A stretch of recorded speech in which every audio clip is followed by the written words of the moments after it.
Hello.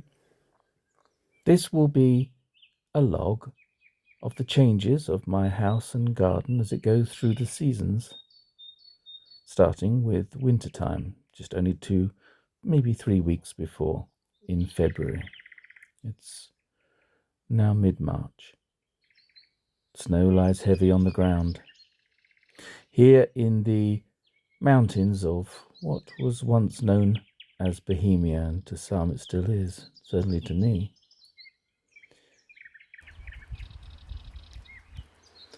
It's a historic house, listed as a national monument here, which is in the UK would be called a listed building of historical interest. And the snow lies heavy and deep. Winter covers all with a hushed silence. Yeah.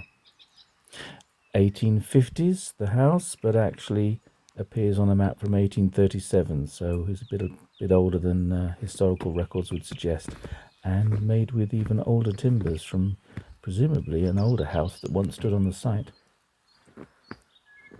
It's amazing, isn't it, when the ice and the snow attaches to the branches of the trees. Temperatures reached maybe -18 Celsius. Look at this gate post. I love this. An old gate pier, all made in stone from in the old days here. There's still a little metal hinge still attached to it.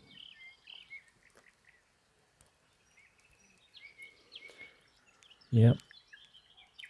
As I light the fire, draw the curtains, light the candles,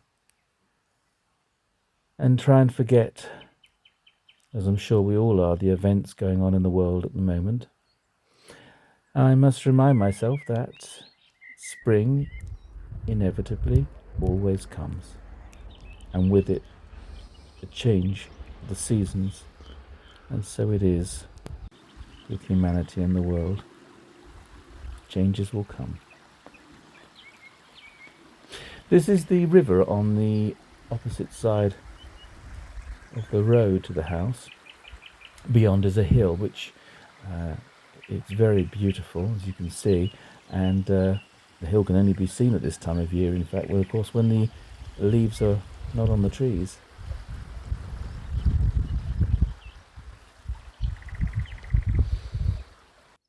Yeah, these are rose arches, and I have newly planted in excess of 100, maybe 130 old-fashioned roses across the garden. And as I continue this vlog throughout the year, you'll hopefully see those roses come into leaf and then bloom. That's an old cherry tree and walnut tree, and this is the rear of the house, largely unchanged since the house is built as an old farm.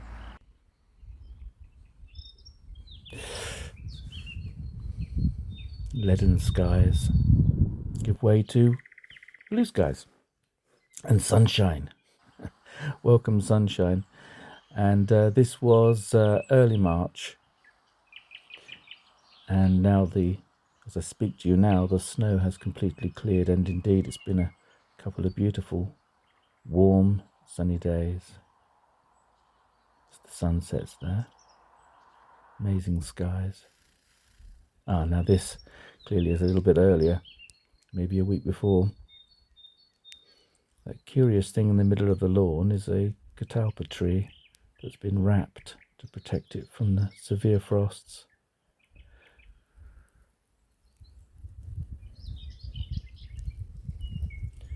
And indeed, very lucky to live in such an amazing historical monument. It's called a stilt house because the wooden part of the house stands on wooden stilts on a stone base. The stone here is basalt. It's very, very hard type of, I believe it's a type of granite. Unless we pretend, meanwhile our hearts turn to stone, shake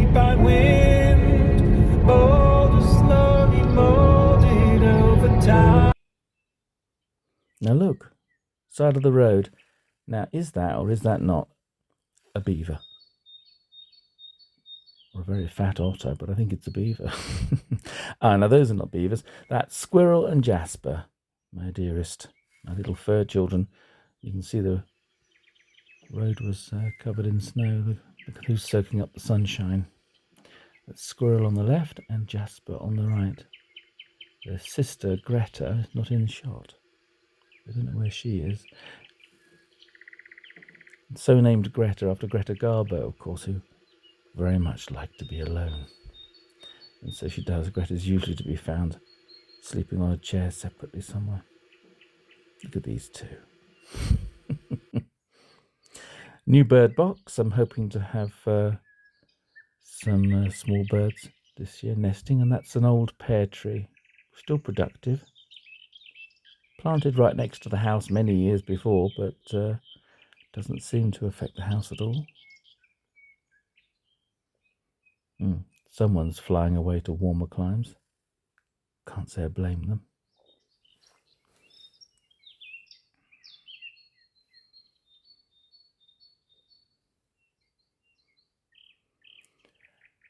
And look, see, the snow's gone. 1 week later, first of the crocus. Spring crocus.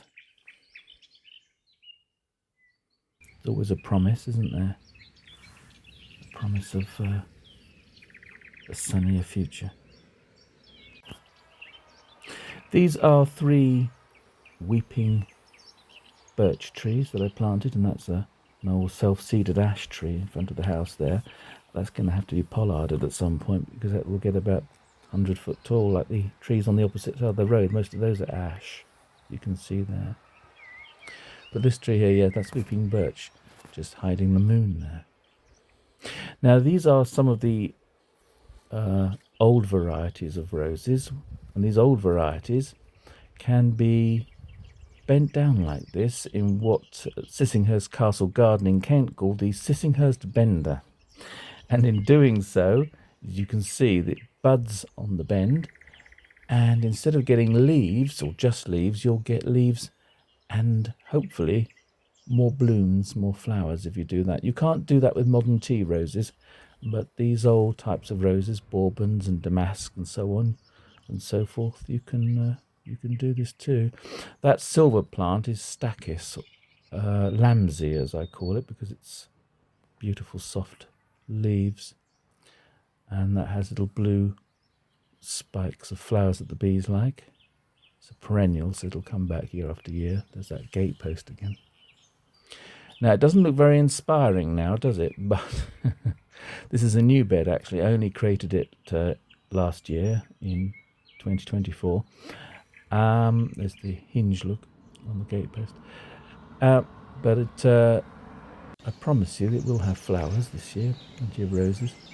Now this bit of dodgy camera work is because there were 2 deer on the opposite side of the road just relaxing in the sunshine. I'm sure they were relieved as I am that winter was over, and they were there for ages, maybe 2 hours. And you look very, very carefully, you'll see them grazing. There's one moving there, look. Very well camouflaged, of course, as you'd expect. Oh, I am sorry for the dodgy camera work. Doesn't look like my phone's very good at zooming there. You can just see his white tail, his white scut. Look at the back of his. He's behind. That's on that same hill on the opposite side of the road I mentioned. Pretty soon these leaves will be will be covered in leaves and you won't see. Now that's a snowberry bush. I had one of these in the garden when I was 7 and I loved it then, but the berries are highly toxic even though they look good enough to eat. But the reason I'm filming through the bush is because of the self-seeded snowdrops that are spreading here. I don't know how many decades they've been here, but yeah, look how they're spreading. Beautiful. And of course one of the first signs of spring in Northern Europe where I live.